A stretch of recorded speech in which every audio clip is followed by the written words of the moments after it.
Yeah, look, I'm really proud of our entire group. That's every player, that's every member of our organization, the ones that are home, the ones that are here cranking with us on the road.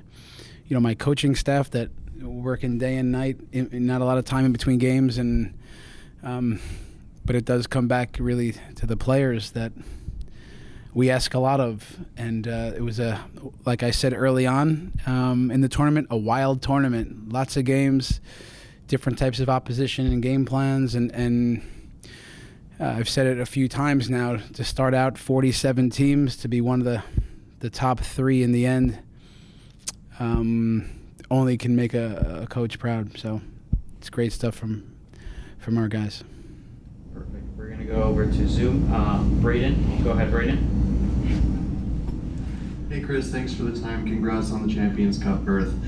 Fitting this one went to penalties. Feels like we ask about Zach after all these games now, but how nice was it to see him kind of wrap up this competition with arguably his most emphatic shootout performance? Yeah, look, it's fitting in some ways. It's, you know, in other ways, these are just tough games and they're tight. So that the margins are thin. So that the fact after 90 minutes, and you know, teams are going to penalties like this. There's tired legs. There's a bit of a stalemate at times. But listen, as far as Zach Steffens goes, Braden, you've been one of them that, you know, even mid-season, he took a lot of heat. There's a lot of critics out there that are very quiet now, and I'm sure they'll chime in as soon as they get a chance. But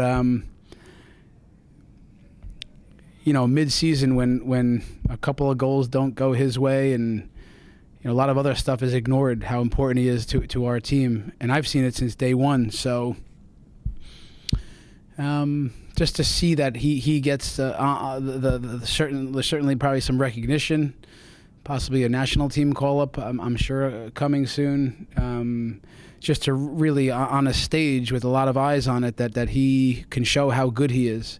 We get the privilege of working with the young man, that his work ethic, his commitment to the team, his professionalism, his leadership, he's a winner. So how important this is to a team and a coaching staff is, you can't only hardly put into words. So just really happy for Zach. Great. Well, we're going to go with Matt Pollard. Go ahead, Matt. Hi, Chris. Matt Pollard, Bernie Wave. Congratulations on everything you've done this season and tonight, Coach.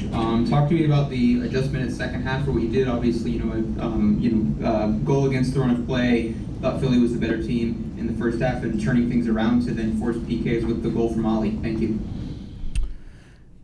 Yeah, look, in the first half, if we're better in transition, it might feel a lot different. But sometimes you go from creating transition to facing transition, it's stressful. And the first half wasn't our sharpest. So we made some adjustments at halftime. They were overloading the wide areas.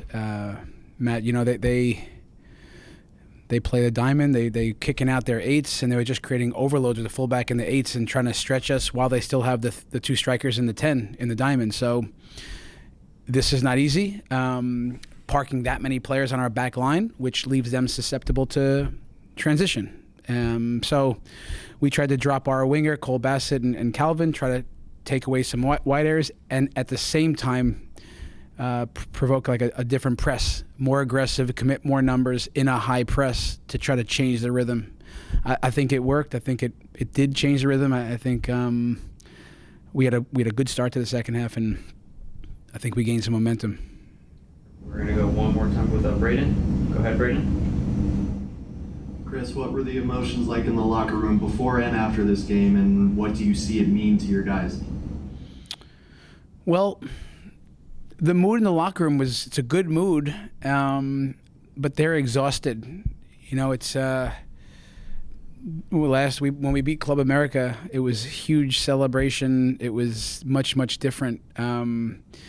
I think, you know, it's when you finally can sit down and rest for a second. It's what I saw: exhausted faces. Been on the road for 10 days.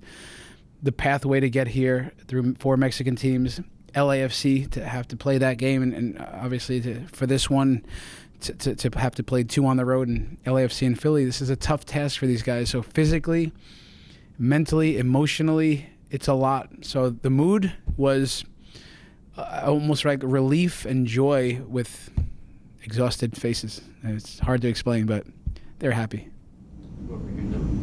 Coach, are there any attitudes that you saw develop within this tournament from the guys as you moved on and on and on, and kind of a resilient maybe mood that popped up that you believe that will propel this team through the rest of the regular season and hopefully into a playoff run?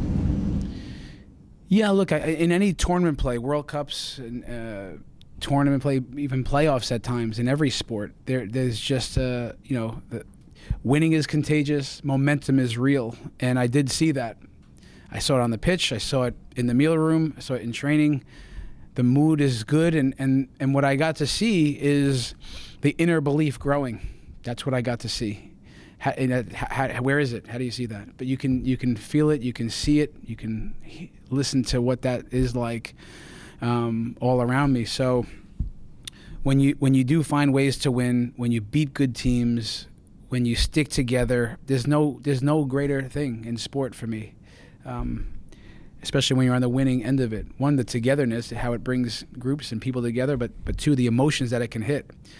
So imagine our group, Club America, LAFC, Philadelphia, so yeah, definitely palpable feeling in that locker room, and you can see it every time these guys are stepping up for penalties, that there's real belief, which only these experiences can do for guys, these winning moments. Okay, I have one last question from Matt on Zoom. Go ahead, Matt.